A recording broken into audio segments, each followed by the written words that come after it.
Bike రేసుల నుంచి drugs సరఫరా వరకు డ్రంక్ అండ్ డ్రైవ్ నుంచి ప్రభుత్వ ఆస్తుల ధ్వంసం వరకు అరడజను కేసుల్లో ఇరుక్కున్న వ్యక్తి చిన్నపిల్లోడా? ఇలాంటి వాడిని వెనకేసుకొస్తూ అమాయకుడిపై కేసులు పెట్టారని ఆవేదన వ్యక్తం చేయడం మాజీ సీఎం జగన్ కే సాధ్యమైంది. వైసీపీ విద్యార్థి విభాగం విశాఖపట్నం అధ్యక్షుడు కొండారెడ్డిపై ఏకంగా 6 కేసులు నమోదయ్యాయి. అయినా పిల్లోడిపై తప్పుడు కేసులు పెట్టి అన్యాయంగా అరెస్టు చేశారంటూ తాడేపల్లి ప్యాలెస్ లో ప్రెస్ మీట్ పెట్టి చదివిన స్క్రిప్టులో జగన్ వాపోయారు.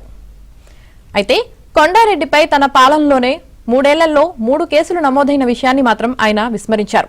గ్యాంగులతో బైకులపై హల్చల్ చేస్తూ రేసింగులు, ర్యాష్ డ్రైవింగులతో రెచ్చిపోయిన కొండారెడ్డిపై 2021, 2022, 2023లో విశాఖ 3 టౌన్, భీమిలి, అరిలోవ పోలీస్ స్టేషన్లో ఎఫ్ఐఆర్లు నమోదయ్యాయి.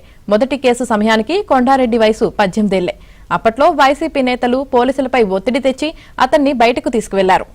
విశాఖ కేంద్రంగా కొండారెడ్డి డ్రగ్స్ దందా చేస్తున్నట్లు దర్యాప్తులో బయటపడింది.